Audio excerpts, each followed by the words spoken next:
Assalamualaikum warahmatullahi wabarakatuh.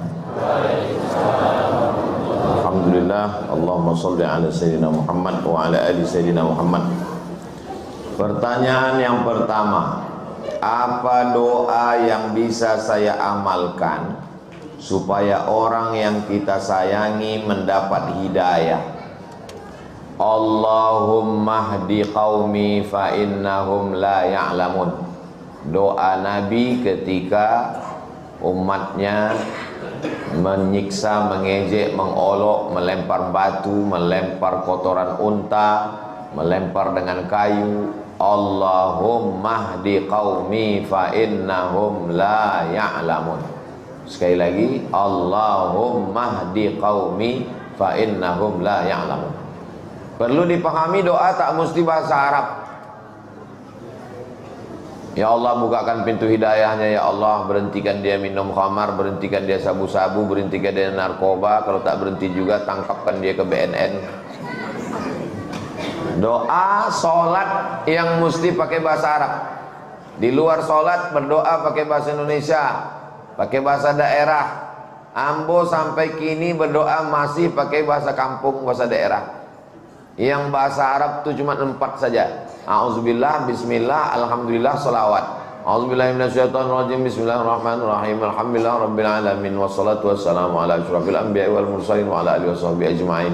Ya Allah, ambo akan pergi tausiah ke Masjid Al-Ihsan Rumbai. Jangan sampai kami ban pocah, jangan sampai masuk ke lubang, jangan sampai masuk ke Sungai Siak, jangan sampai. Takut Allah. Saya tidak bisa pakai bahasa Indonesia, Pak Ustaz. Pakai bahasa awak. Ya Allah, iko banyak bana nangka dimintakan anak pertama alun balaki, anak kedua alun babini. Minta kepada Allah SWT. Saya bukan orang Minang, Pak Ustaz. Saya orang Jawa. Ada apa kaitan Jawa? Ya Allah, iki wis pirang-pirang dina bojone orang teko.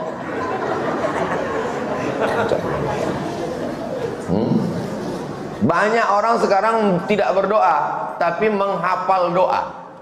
Banyak orang tidak berdoa tapi membaca doa. Kita bukan membaca doa, kita berdoa. Jangan-jangan waktu sholat itu pun kita membaca doa, tak berdoa, hanya mengulang hafalan. Allah. Padahal kita sedang berdoa, Rabbighfirli warhamni wajburni warfa'ni warzuqni wahdini wa'afini wa'fu anni. Jadi doakanlah saudara kita itu. Kapan doa yang paling mantap, paling bagus? Aqrabu ma yakunul 'abdu min rabbih wa huwa sajid. Orang paling dekat dengan Allah waktu dia sedang bersujud. Fa'akthiru fihi doa. Perbanyaklah doa waktu sujud. Kalau bisa pakai bahasa Arab, Allahumma hdi qaumi fa innahum la ya'lamun. Kalau tak bisa pakai bahasa Indonesia, dalam hati saja. Di sujud malam, tengah malam, solat sunat hajat 2 rakaat. Hajatnya supaya dia dapat hidayah. Usolli sunnatal hajat raka'ataini lillahi ta'ala. 30 malam Ramadan nanti buat supaya dia dapat hidayah. Minta kepada Allah Subhanahu wa ta'ala. Ad-doa silahul mu'min. Doa itu senjatanya orang beriman. Ad-doa mukhul ibadah. Doa itu adalah otaknya ibadah. Manusia ini otaknya yang paling penting. Tak ada otak, makan otak-otak. Otaknya ibadah itu adalah doa. Orang yang tak mau berdoa sombong, angkuh. Tadi Ustaz Somad kami tengok tak ada berdoa. Selesai salam langsung ke setelah. Saya tadi malam balik dari dari kampung Durian. Sampai rumah jam 2. Bangun jam 4. Dan saya tengok imam tu sudah bercabang 2. Tidur saya sebelah. Tidur agak 5 menit, itu cas balik. Baru 2 jam saya tidur. Itu maka. Jadi bukan saya tak berdoa selesai sholat. Ini banyak orang selesai sholat tak berdoa lagi. Assalamualaikum pergi. Kau kenapa tak berdoa? Alah, doa yang lamanya belum makbul, ngapain doa baru lagi Pak Ustaz? Apa ini? Saya tak tahu doa saya itu entah diterima Allah atau tidak, tapi saya terus berdoa. Kenapa Ustaz terus berdoa? Karena doa adalah ibadah. Bapak selama ini sholat, ada rupanya datang kiriman balasan WhatsApp, sholat Anda sudah diterima. Ada. Mana? Kenapa Bapak Ibu terus sholat? Karena sholat adalah ibadah. Berdoa terus. Sebagaimana Allah tidak pernah bosan menerima doa, maka kita berdoa, minta kepada Allah Subhanahu wa ta'ala. Tak ada ruginya berdoa. Apakah boleh kita minjam uang untuk usaha ke bank konvensional? Minjam ke bank konvensional duit, dikasihnya duit. Pinjam duit 1 juta, bayarnya 1,5 juta. Yang 500.000 bunga. Minjam ke rentenir begitu juga. Minjam ke lintah darat. Pokoknya semua yang di air itu kalau sudah naik ke darat jahat. Contohnya lintah darat, buaya. Nah, tahu semuanya. Tak boleh. Prinsipnya uang dengan uang tak bisa. Karena bank syariah bunganya lebih besar. Bank syariah tak ada pakai bunga. Ini akibat tidak memahami konsep ekonomi syariah. Begini, saya mau jelaskan secara simpel, tidak macam di kampus. Saya mau beli mobil. Harga mobil 100 juta. Tapi saya tak punya duit. Datang saya ke bank konvensional. Selamat pagi Bapak. Dah jualnya awak Ustaz. Selamat pagi Jod. Dia bank konvensional. Saya mau minjam duit untuk beli mobil. Dikasihnya lah pinjaman duit 100 juta. Tapi nanti bayarnya 150 juta. Yang 50 itu bunga. Saya datang ke bank syariah. BRKS, Bank Riau Kepri Syariah. Saya pun datang. Assalamualaikum warahmatullahi wabarakatuh. Bapak mau apa? Saya mau beli mobil. Saya mau minjam duit. Kata orang BRKS, kami tidak meminjamkan uang. Karena minjam uang, bayar uang adalah riba. Bapak, uang ini untuk apa Pak Ustadz? Saya mau beli mobil 100 juta tapi duit saya kurang. Oh, kalau begitu bank membelikan mobil. Ini BRKS membeli mobil secara cash. Dibelinya mobil itu secara cash. Sekarang mobilnya punya siapa? Tak usah dijawab, saya menjawab sendiri. Setelah mobilnya dibeli, sekarang mobil ini adalah milik BRKS. Lalu saya datang membeli mobil dengan cara cicil. Akadnya adalah uang dengan barang, bukan uang dengan uang. Bagi yang tak paham, alah sama aja itu. Berarti kan uang juga keluar. Betul, tapi dia tak sampai akalnya ke situ. Kurang akal minum ayakal. Kalau ini tadi uang dengan uang, kali ini bukan masalah.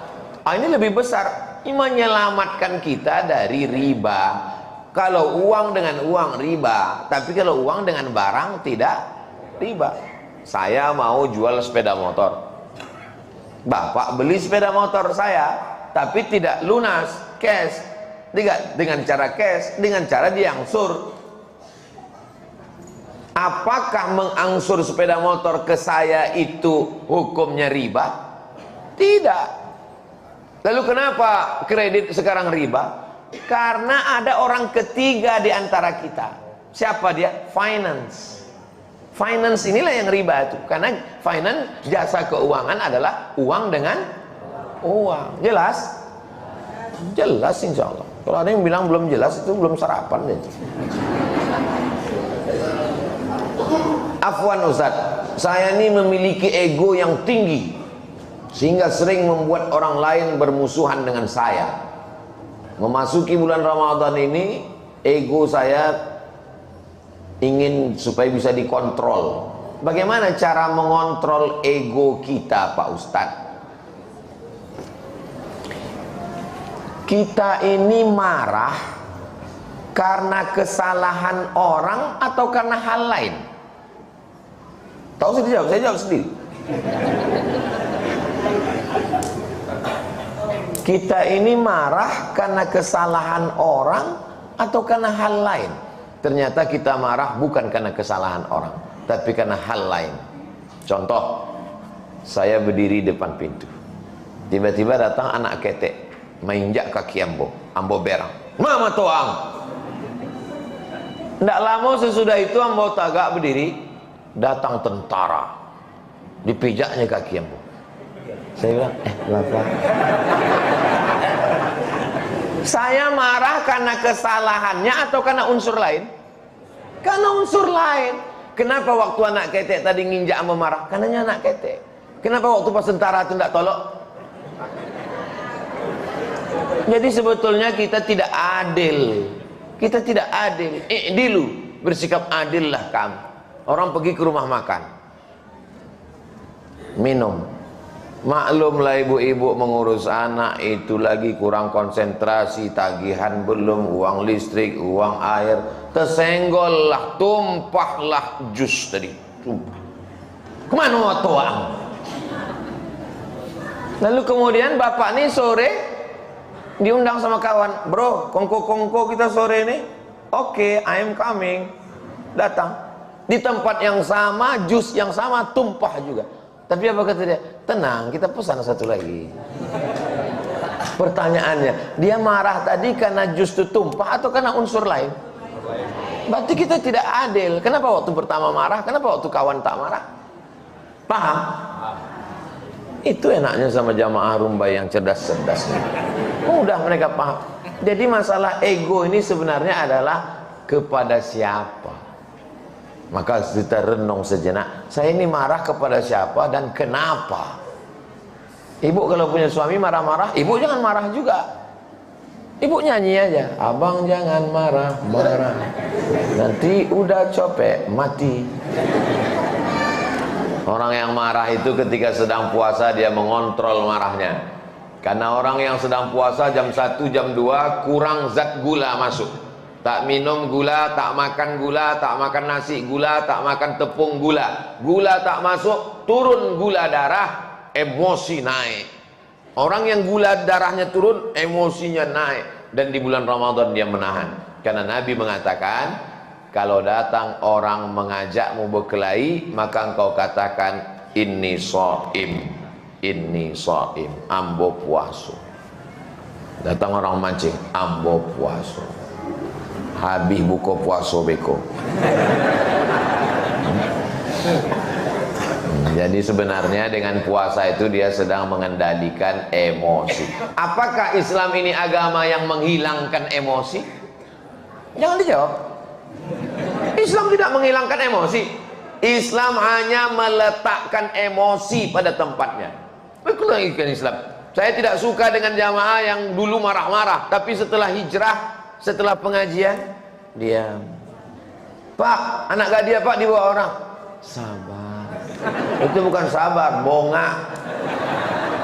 Anak gadis awak dibawa orang, mesti marah. Agama kita dilecehkan orang, mesti marah. Buya Hamka itu orang yang paling lembut. Dihina orang, dipenjarakan orang, difitnah orang, tak melawan. Dipenjarakan orang 2 tahun, 3 tahun, 4 tahun, mati yang memenjarakan tuh, dia menyolatkan jenazahnya, luar biasa. Tapi yang mau baca di buku biografi ayah yang ditulis oleh anaknya Irfan Hamka, Buya Hamka tuh pamberang, jauh punya. Sampailah kapalnya ke Teluk Bayur. Nyo kan pergi ke Makkah, dari Jawa ke Teluk Bayur, dari Teluk Bayur ke Jeddah. Sampai di Teluk Bayur mengadulah orang. Buya, ikut pegawai kapal melarang sholat di kapal, tak boleh sholat di kapal. Panggil Buya Hamka, mau orangnya kok. Waang kurang aja, paang kurang aja, maang kurang aja, nini ang kurang aja. Baca buku Hamka, ditulis oleh Irfan Hamka, biografi ayahnya. Marah. Dulu, sekarang umat Islam dituduh teroris, radikal.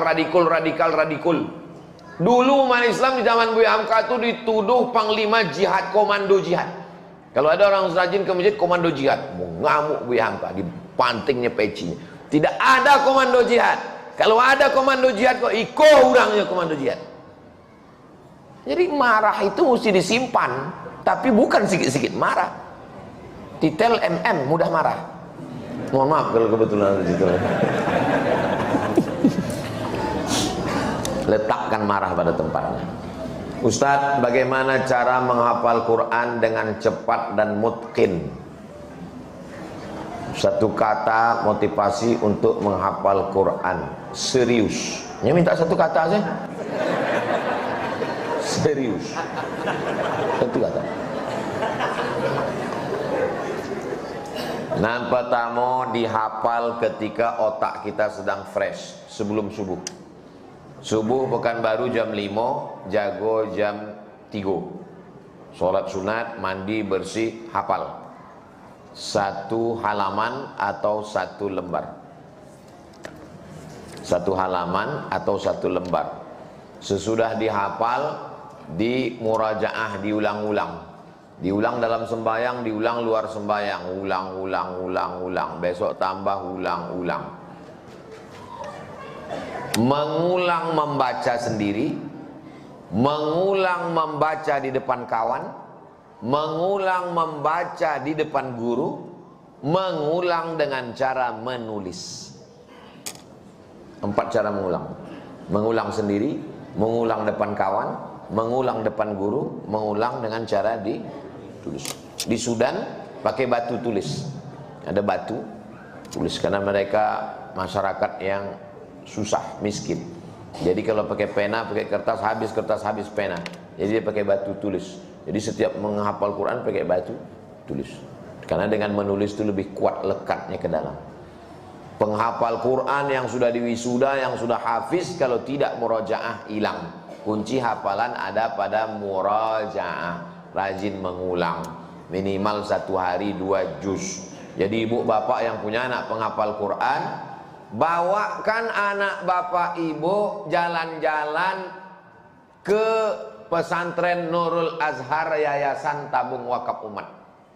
Ini terus Jembatan Leton, terus sampai Simpang Bingung, jangan bingung lagi, belok kiri. Jangan bingung-bingung lagi, belok kiri arah ke TPU Kopit. Nanti sebelum sampai TPU Kopit, tengok sebelah kanan ada gedung tinggi pesantren Nurul Azhar Yayasan Tabung Wakaf Umat. Masuklah ke situ, minta jumpai Ustadz Hanafi, Kiai Haji Dr. Hanafi pimpinannya, Ustadz Al-Nokdinar, Ustadz Tatang Yudiansah, panggil imbau 1 anak penghafal Quran. Di situ 25 orang setahun anak hafal Quran gratis. Kini tahun yang keempat. Panggil 1, minta tolong, nak bacakan hafalanmu, supaya anak bapak ibu punya motivasi. Yang ulang tahun bawa ke situ. Ini anak ulang tahun bawa ke mall, bawa ke kebun binatang pula, bawa ke pondok tahfiz Quran untuk mengenalkan anak. Anak-anak SD bawa ke tahfiz Quran supaya dia punya gambaran. Oh, tahfiz Quran itu begini. Insya Allah terbuka pintu hatinya. Mudah-mudahan anak kita mau masuk pondok dan menghafal Quran, insya Allah. Pak Ustadz, adakah mandi taubat? Mana dalilnya mandi taubat? Ma min muslimin yudhnibu dzamban. Kalau ada orang yang berdosa, summa yatatahhar, kemudian dia bersuci. Ini dalil mandi taubat. Karena bersuci yang paling sempurna adalah mandi. Tak bisa mandi, wudu. Tak bisa wudu, tayamum. Tak bisa tayamum, ditayamumkan. Awak ambilkan tanah, ditayamumkan dia. Tak bisa tayamumkan, berarti sudah mimda tema tayabawati. Ada joleh itulah. Maka yang bersuci paling bagus adalah mandi. Niat mandi taubat. Macam mana mandi taubat itu? Basah dari ujung rambut sampai ke ujung kaki. Sesungguhnya mandi belimau itu adalah mandi taubat. Karena besok mau Ramadan, petang ini dia mandi bersih semua.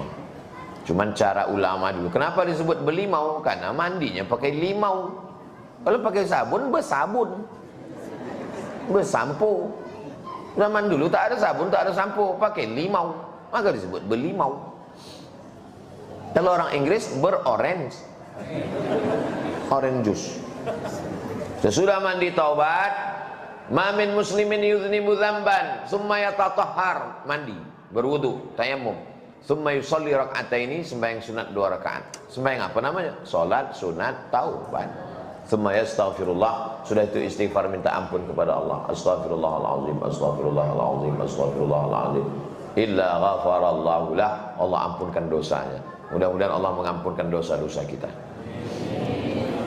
Saya pernah kuliah di salah satu universitas Islam. Salah satu dosen saya mengatakan cara yang benar buka puasa itu dengan membatalkannya, yaitu makan minum dulu. Setelah makan minum baru baca doa. Allahu Akbar, Allahu Akbar. Ambil kurma, Bismillahirrahmanirrahim.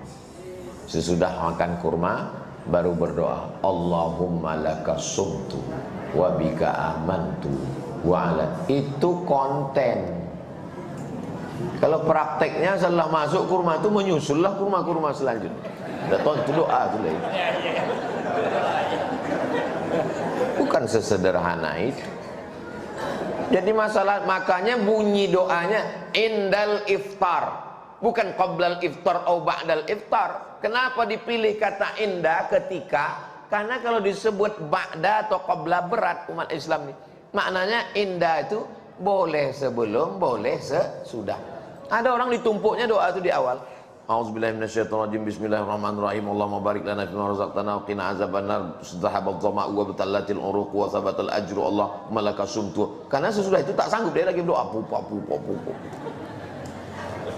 Yang berdoa sesudah makan betul, yang berdoa sebelum makan betul, karena bunyinya indal iftar.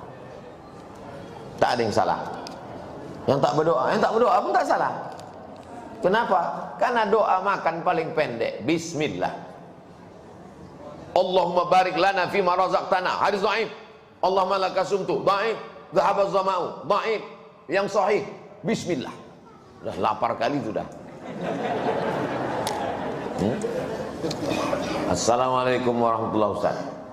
Saya pernah meniatkan diri puasa nazar. Apabila suatu hal terjadi maupun tak terjadi, maka saya puasa nazar sebanyak sekian hari. Nazar mewajibkan yang sunat. Puasa itu sebetulnya hukumnya sunat, kecuali puasa Ramadan, kecuali puasa kafarat sumpah.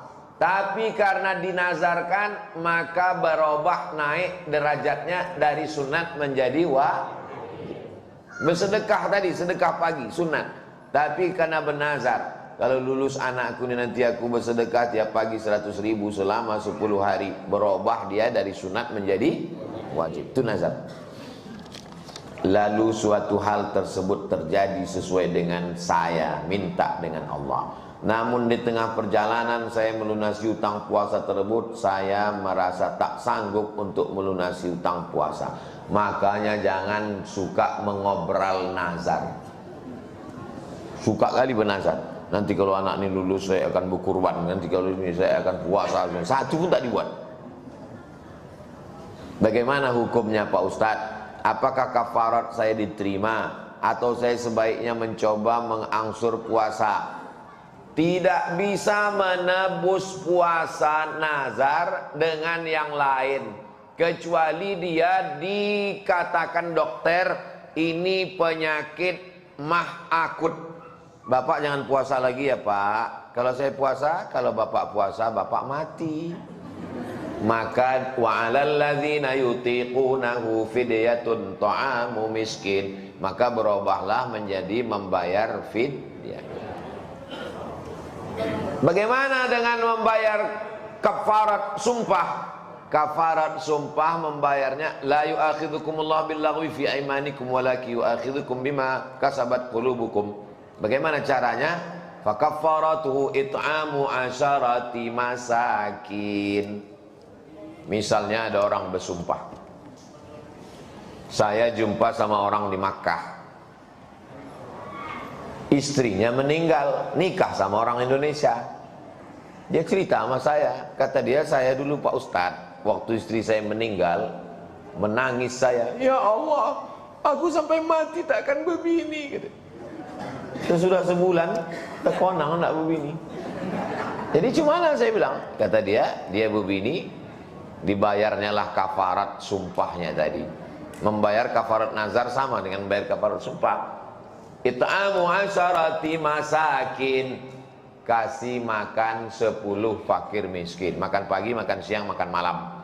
Menurut Basnas DKI, Makan pagi, makan siang, makan malam tuh sehari 60.000. Berarti kalau 10 hari 600. Dua, au kiswatuhum, kasih makan, kasih pakaian 10 pakaian miskin. Ketiga, au tahriru raqabah, membebaskan budak hamba sahaya. Tak ada lagi budak hamba sahaya sekarang. Faman lam yajid fasiyamu salasati ayyam. Siapa yang tak sanggup maka puasa 3 hari. Maka ibu jangan percaya kepada sumpah bapak. Puasa di 3 hari selesai, Bu. Saya menyampaikan ini membela ibu ini. Saya ini mendengar suara perasaan kalian, Besti. Jangan percaya pada sumpah, karena begitu mudahnya orang bersumpah. Adapun nazar puasa tadi, maka dia teruslah angsur. Dia tak sebutnya berapa utang puasanya, maka angsur. Utang puasa saya Pak Ustadz 90 hari Pak Ustadz. Mengandung anak pertama 30 hari. Menyusukan tahun pertama 30 hari. Menyusukan tahun kedua 30 hari. 90 hari utang untuk satu anak. Anakku, kau lahir ke atas dunia ini 90 hari makmu tak puasa. Jangan kau lawan mak. Jangan kau cakap kasar. Jangan kau melawan. Karena 90 hari dia tak puasa, melahirkan kau meregang nyawa, melahirkan kau dunia ini. Banyak anak-anak sekarang ini melawan, disangkanya melahirkan ini macam bersin. Hashim lahir. Berapa lama kami mengganti puasa 90 hari ini Pak Ustaz? Setahun lunas. Bagaimana caranya? Senin Kamis, Senin Kamis, Senin Kamis, Senin Kamis selama sebulan. Berapa hari? 8 hari. 10 bulan? 80 hari. 11 bulan? 88 hari. Tambah 2 hari. 90 hari lunas. Istiqomah puasa Senin Kamis. Tapi niatnya bukan puasa sunat. Niatnya puasa qadha. Niat puasa qadha pada hari Senin di bulan Muharram. Dapat 3. Qadhanya lunas, Seninnya dapat, dan dapat puasa bulan haram. Istiqomahkan saja. Nah, itu kan teori Ustadz ceramah. Enggak, almarhumah mak saya mengamalkannya. Orang tua istri tanya, berapa utangmu? Mak dulu waktu mengandung aku berapa hari puasa tinggal? Kau dulu waktu dalam kandungan aku sakit-sakit 30 hari. Menyusukan tahun pertama 30 hari.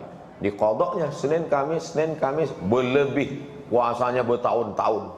Karena dia tak pernah meninggalkan puasa Senin Kamis. Meninggal hari Senin 11 Rajab 18 Maret, malam Senin, habis tahajud, habis makan sahur, habis mandi bersih. Karena dibilangnya aku tak punya anak perempuan, susah kau nanti menjaga aku, memandikan aku. Aku berdoa kepada Allah, aku mau mati dalam keadaan sehat, habis mandi bersih, matilah hendaknya, sampai doanya dikabulkan Allah. Dan sehat walafiat, puasa umurnya 71 tahun, tak tinggal puasa Senin Kamis. Jadi ibu paling bagus. Ini banyak perempuan sekarang diajak makan tak mau.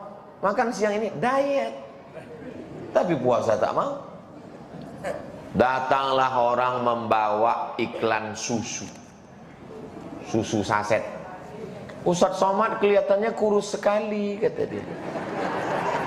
Ustadz biar lebih berwibawa minum susu ini, menambah berat badan. Banyaklah iklannya, bla bla bla bla. Habis itu saya tanya, pernah kau ke Masjid Agung An-Nur? Pernah Pak Ustadz. Nampak orang lari-lari berkeliling pakai baju kresek sampah? Ya Pak Ustadz. Untuk apa mereka lari itu? Biar kurus Pak Ustadz. Aku tak lari udah kurus. Untuk apa aku lagi makan susu ini? Tak usah pusing mau kurus mau gemuk, yang penting sehat. Kalau didengarkan cakap manusia ini capek kita. Kurus kita dibilang kita tak makan, gemuk kita dibilangnya pertumbuhan itu ke atas bukan ke samping, kita udah mati kita. Hidup ini sebetulnya tak sulit. Yang sulit itu adalah mendengarkan cakap. Tahu semua jawabannya. Di akhir majelis mari kita sama berdoa pada Allah. Mudah-mudahan keluarga sakinah mawaddah warahmah, anak-anak soleh dan solihah, istiqomah iman dan Islam sampai mati husnul khatimah, masuk surga bersama Rasulullah sallallahu alaihi wasallam. Al-Fatihah. A'udzu billahi minasy syaithanir rajim. Bismillahirrahmanirrahim. Alhamdulillahirabbil alamin. Arrahmanir rahim. Maliki yaumiddin. Iyyaka na'budu wa iyyaka nasta'in. Ihdinas siratal mustaqim. Siratal ladzina an'amta 'alaihim ghairil maghdubi 'alaihim waladdallin. Amin. Allahumma salli ala sayyidina Muhammad wa ala ali sayyidina Muhammad. Assalamu alayka ya Rasulullah. Allahumma anzilir rahmata was salamata wal barakata ala hadhil jamaah. Ya Allah, turunkanlah keselamatan, kerahmatan, keberkahan kepada seluruh jamaah ini ya Allah. Allahumma ja'alna muqimas shalah, jadikan kami orang yang menegakkan salat, wa min dzurriyyatina, sampai anak cucu kami sampai hari kiamat ya Allah. Allahumma ja'alna min muammiri masajidik, jadikan kami orang yang memakmurkan masjidmu ya Allah. Allahumma taqabbal minna a'malana, terimalah segala amal kami ini ya Allah. Allahumma barik lana fi Sya'ban, berikan kami berkah di bulan Sya'ban, wa ballighna Ramadan, sampaikan kami ke bulan Ramadan. Allahumma ja'alna minal ladzina yastami'una al-qawla fayattabi'una ahsanah, jadikan kami orang-orang yang mendengarkan ucapan baik mengiringinya dengan amal yang baik. Allahumma khtim bis salihati a'malana, tutuplah amal-amal kami ini dengan husnul khatimah. Wa ja'al akhir kalamina, jadikan akhir kalam kami indan tihai ajalina, ketika ajal kami sampai, la ilaha illallah Muhammad Rasulullah sallallahu alaihi wasallam, kalimatu haqqin 'alaiha nahya wa 'alaiha namutu wa biha nub'atsu insyaallah ta'ala minal aminin. Rabbana taqabbal minna salatana wa siyamana wa qiyamana wa ruku'ana wa sujudana wa takhasyu'ana wa ta'abbudana wa tammim taqsirana. Terimalah salat kami, puasa kami, bacaan Quran kami, zikir kami, sempurnakan segala kekurangan kami ya Allah. Rabbana fir lana dzunubana, ampunkan dosa kami, wali abaina, ayah kami, wali ummahatina, mak kami, wali azwajina, pasangan hidup kami, wali dzurriyyatina, anak cucu keturunan kami, wali masyayikhina, guru-guru, semua yang hadir di majelis ilmu ini ya Allah. Rabbana atina fid dunya hasanah wa fil akhirati hasanah wa qina adzabannar. Wa sallallahu ala sayyidina Muhammad wa ala alihi wa sahbihi wa sallam, walhamdulillahi rabbil alamin. Taqabbalallahu minkum minna wa minkum taqabbal ya karim.